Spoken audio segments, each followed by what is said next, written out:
Harry Potter and the Philosopher's Stone is far from perfect. A closer look reveals some massive flaws in both the writing and the world building. In this breakdown, I'll be pointing out inconsistencies, plot holes, and anything else that I think detracts from the story's quality. While some of these issues may have been addressed in the book, my focus will be on the movie adaptation, as a great film should be able to stand on its own. Without further ado, let's dive into the analysis. There are lights on in these houses. Does Dumbledore not care about the international statute of wizarding secrecy? Because anyone who looks out their window could see this. They're the worst sort of muggles imaginable. I understand the need to leave Harry with the Dursleys to maintain the blood protection given to him by Lily's sacrifice. But couldn't they at least check in on Harry from time to time and tell the Dursleys to treat him better? There is no reason why everyone just sits back and allows Harry to be abused like this. You know it's bad when they had to change the name of the movie from Philosopher's Stone to Sorcerer's Stone because they didn't think American audiences would know what a philosopher is. They obviously have neighbours who live very close, but none of them wonder why Harry is dressed in clothes that don't fit him, doesn't go to school, and is obviously being abused. You'd think someone would call child protection, but apparently no one cares. He doesn't understand what it's like, lying there day after day. First of all, why is Harry talking to a snake to begin with? He doesn't know the snake can understand him. Secondly, snakes don't have eyelids. Thanks. Dudley would have had to hear Harry speak in Parseltongue here, because he did it right in front of him. Yet he never brings this up and doesn't even seem fazed about it.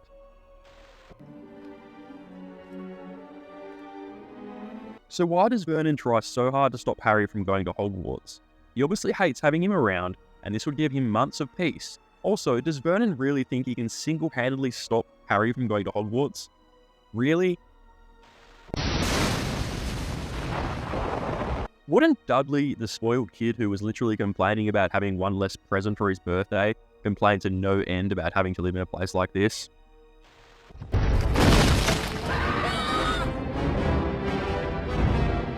So how does the Ministry of Magic not know that Hagrid is doing magic? I can understand if he does it once or twice and gets away with it, but in this scene alone, he lit a fire and gave Dudley a tail. Underage wizards have a trace on them that the Ministry of Magic uses to tell when they use magic. So wouldn't there be a similar thing for older wizards who aren't allowed to use magic? Hagrid is 8'6". That's ridiculously tall and the tallest human being on Earth. Surely everyone who sees him would be amazed that these muggles don't give a shit. I'm not sure I'm exactly the right person to tell you that, Harry. Hagrid says he's not the right person to tell Harry why everyone knows who he is, but later tells him anyway, so he could have just told him all along. Does everyone who enters Diagon Alley need to wait for this wall to part? Because that would take so long. Can you imagine going to a shopping centre and waiting for the wall to slowly open every time a new customer walks in? It would be so impractical. Are you telling me the whole secret Diagon Alley is out in the open? Couldn't anyone from a plane or helicopter see it? Surely muggles would catch on to something this obvious. Magic makes no sense. The same goes for goblins and all other magical creatures. Where on earth do they all live? Because apparently, the muggle world knows nothing about their existence. Why don't random trolls ever stroll into muggle cities? Why was the Philosopher's Stone moved to Hogwarts in the first place? Gringotts is apparently the safest and most secure place in the wizarding world, so it seems like a perfect place to keep the stone. But they moved it to a school for some reason. Dumbledore's decision not to destroy the Philosopher's Stone, despite the risk of Lord Voldemort or any other dangerous individuals getting their hands on it, seems silly considering he ends up destroying it at the end of the movie anyway. Relax, dear boy. The stone has been destroyed. Give it a wave. I find it hard to believe that this is the best system to find out if a wand matches a wizard. It makes a huge mess and could possibly cause serious damage. Shouldn't there be a wand testing room with padded walls or something? Happy birthday! I call bullcrap that every student at Hogwarts has a pet. You'd see so many cats and toads running around if that was the case, but you hardly ever see their pets. Where the hell are they 99% of the time? Voldemort is an absolute idiot. He could have easily just picked up Harry and slammed him against a wall, but no, he had to go and try and use the killing curse. However, this brings up another issue. How is Lily the only one who managed to put a love protection on Harry? There are many families who love each other, but apparently the love protection only works for Harry. Stick to your ticket. This is platform 9 3/4. There's no such thing. Is there? Hagrid is at it again. There is no way he could have vanished just now if he wasn't using magic, something he's not meant to be allowed to do. Also, why didn't he explain to Harry how to get to platform 9 3/4? Hagrid knows Harry doesn't know anything about the wizarding world, yet he just leaves him high and dry here. Platform 9 I'm only joking. I am Fred. This has been said to death, but it's absolutely bullshit that no muggles can see people clearly running through the wall here. We'll take the lot. It's completely unfair to the other children who might have wanted something off the trolley. Surely there should be a limit per customer. Harry is kind of a douche here. Each pack's got a famous switch or wizard. I've got about 500 myself. Ron is apparently so poor that he has hand-me-down robes, but his family can afford to buy him 500 chocolate frogs? Families who can't afford to buy new clothes definitely don't have the money to support Ron's chocolate frog addiction. Hey, he's gone. Well, you can't expect him to run around all day. So this is super confusing. Ron says you can't expect him to hang around all day, implying that the real Dumbledore teleported, or at least showed his reflection in the card for a brief moment. Are you telling me that every time someone gets a Dumbledore card, the real Dumbledore has to teleport for a few seconds? I know that's not what actually happens, but the movie implies it. Oculus Reparo. I thought you weren't allowed to use spells outside of Hogwarts. How did Hermione learn this spell if she wasn't allowed to use magic? Also, how did she learn this spell if her parents are muggles and she only presumably got her wand recently? Ordered the house cup. How in the world did Neville's Toad end up here? He lost it on the train and they took boats to get to the castle. Unless the Toad followed the students from the train, snuck onto the boat, then climbed up the stairs all without being seen up until this point. It seems very far-fetched. Red hair and a hand-me-down robe. You must be a Weasley. How does Malfoy know who the Weasleys even are? It's his first year at Hogwarts. Has his dad really sat him down and told him that there are Weasleys that have red hair and hand-me-down robes, because he wouldn't know who Ron was otherwise? Better be Gryffindor! What if all the new students are sorted into one house? Can we really be sure that they will be equally distributed amongst all the houses? In reality, it's very likely that the houses would have an uneven number of members. The first years, please note that the Dark Forest is strictly forbidden to all students. Why in the world would you build a school next to a fucking forest filled with deadly creatures? That's a terrible place for a school. Password. There is no way that a bunch of kids are going to keep the secret password for their dorm rooms. These are kids we're talking about. Every student would know all the house's passwords in a week minimum. That was bloody brilliant. This might have been bloody brilliant, but why was she a cat to begin with? She doesn't turn into a cat in any of her other future lessons we see her in. I, a rabbit, harping home. Turn this water into rum. What's Seamus trying to do to that glass of water? Turn it to rum? Did Harry really just ask that question? It's obvious that he's trying to turn water into rum, as the spell literally says so. What a stupid question. I've read about those. When the smoke turns red, it means you've forgotten something. How does magic work? Don't we always forget something? Our brains can't remember everything, so wouldn't the rememberable be constantly red, making it the most useless magical item of all time? Mr. Longbottom. Teaching a bunch of 11-year-olds to fly without proper precautions in place seems very irresponsible. Neville was lucky he didn't die in this incident. Harry Potter? Follow me. Professor McGonagall didn't even ask why Harry was flying.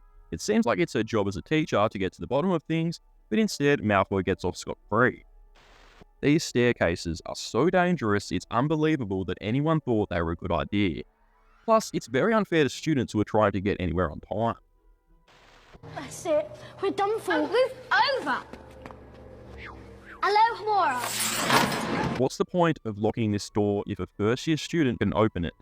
It's completely pointless.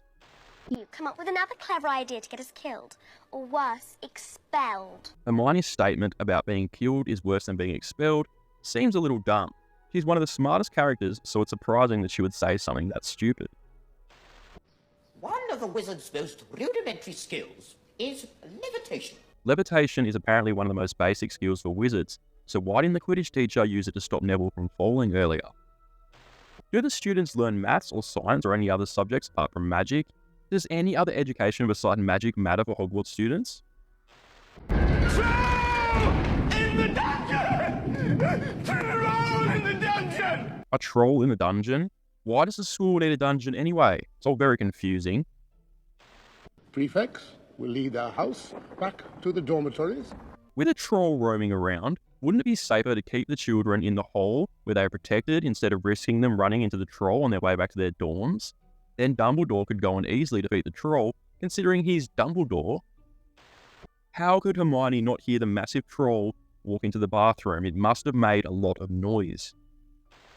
I went looking for the troll. I read about them and thought I could handle it. Hermione saying she went looking for the troll is stupid. She should have just told the truth and said she went to the bathroom, then Ron and Harry came looking for her. This means she was less likely to get into trouble. Why did she throw herself under the bus like that? 5 points will be taken from Gryffindor. The point system in Hogwarts isn't explained well and it seems pretty random. How many points is each teacher allowed to give or take? It would be helpful to have some more details, but it's never fleshed out.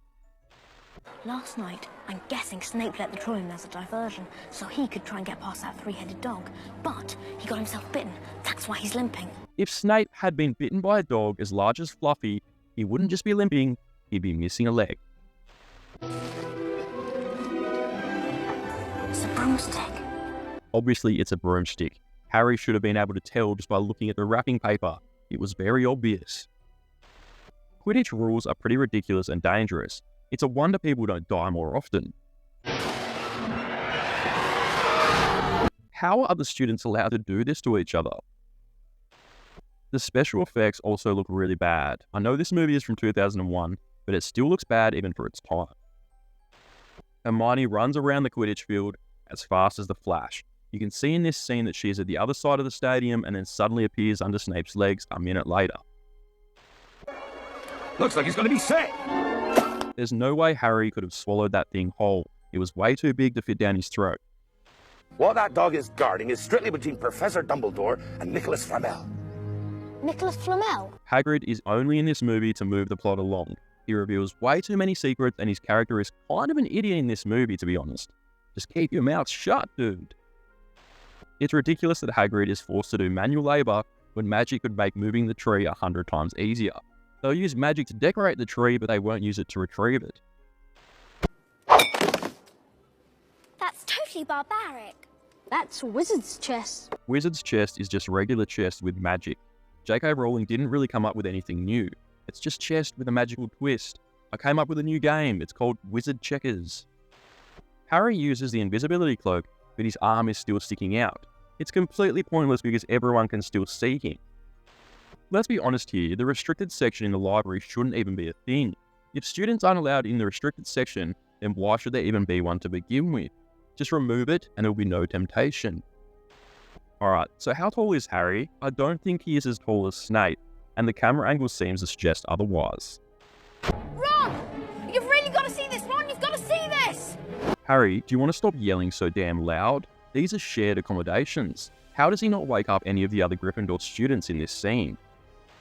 Dumbledore really doesn't seem to care that Harry is out of bed after dark. Where other teachers take this very seriously, Dumbledore is the headmaster, so I'm assuming he makes or at least enforces the rules, but he really doesn't care. Ain't no one going to get past Fluffy.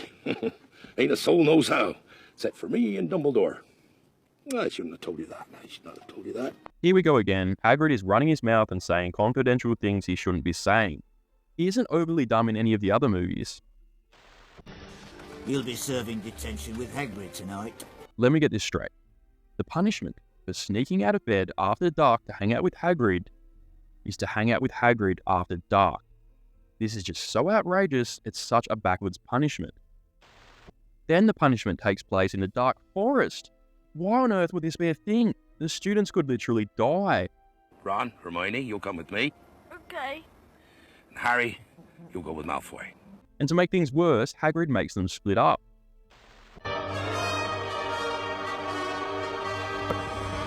This, of course, ends with Harry nearly being killed. But who couldn't see that coming? This whole detention scene is a joke.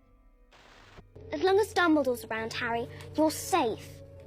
As long as Dumbledore's around, you can't be touched. Voldemort might fear Dumbledore's power, but in absolutely no way does that mean Harry cannot be touched. He literally almost dies by Voldemort multiple times while Dumbledore is still around. I mean, how many people wander around with dragon eggs in their pocket? How would Harry know how common dragon eggs are in the wizarding world? He's a first-year student who only found out about the wizarding world a few months ago. For all he knows, dragon eggs are as common as dogs, so Harry jumping to this sudden conclusion here is strange. It would have made more sense if Ron said it, since his brother works with dragons. Take Fluffy, for example. Just play him a bit of music and he falls straight to sleep. Here we go again. Hagrid letting out secrets that move the plot along. This has happened 3 times already. It's a little uncreative that this is the only way the movie can think to advance the plot. Maybe have the characters find out how to bypass Fluffy another way instead of constantly falling back on Hagrid to slip up. You're sneaking out again, aren't you? Now, Neville, listen. No! I won't let you! Why on earth was Neville even awake? He had no idea the trio was going to sneak out tonight. It doesn't explain why Neville is just chilling here waiting for them. Why was he up so late in the first place? Fluffy doesn't get any exercise, and it's cruel. Is he really chained up in this room day after day? Because that's animal cruelty. It's pretty dumb that Devil's Snare is one of the many obstacles protecting the stone, because it can be easily bypassed by both relaxing and light, something any experienced wizard should be well aware of, considering Hermione has heard about it. But she learned about it in the Herbology Year 1, so this is general knowledge to first-year students, and it's meant to be a legitimate defense. Hello, Hamora!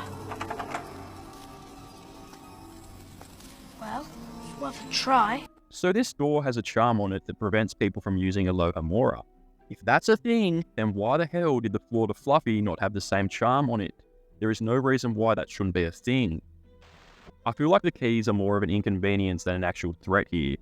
Harry is just kind of shooing them away. It really doesn't seem that dangerous. No. Ron, no!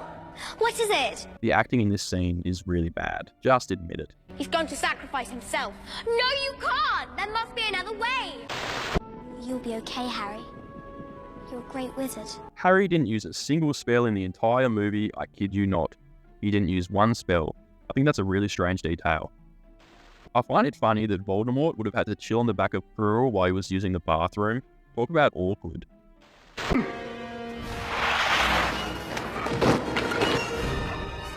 Why didn't Quirrell use a spell to kill Harry instead of trying to choke him? When else in the Harry Potter franchise does a villain try to choke someone out instead of using the killing curse? To Mr. Harry Potter, for pure nerve and outstanding courage, I award Gryffindor House 60 points. Dumbledore should not be allowed to do this. This is some straight up bullcrap. I honestly feel bad for Slytherin here. He literally just rigs the system and abuses his power. But, Hagrid, you're not allowed to do magic away from Hogwarts. You know that. I do. But your cousin don't, do he? You're right, Hagrid. Dudley probably doesn't know that underage wizards cannot use magic outside of school. However, Aunt Petunia definitely knows about this because her sister went to Hogwarts, so the second Harry tried to use this bluff, he would be called out immediately. And that brings us to the end of the movie. You know, the funny thing is I still love Harry Potter despite its many flaws. But what about you? Is there anything you disagree with? Leave a comment and let's talk about it. Be sure to subscribe for more videos like this one. Thanks for watching, and that's the end of the show.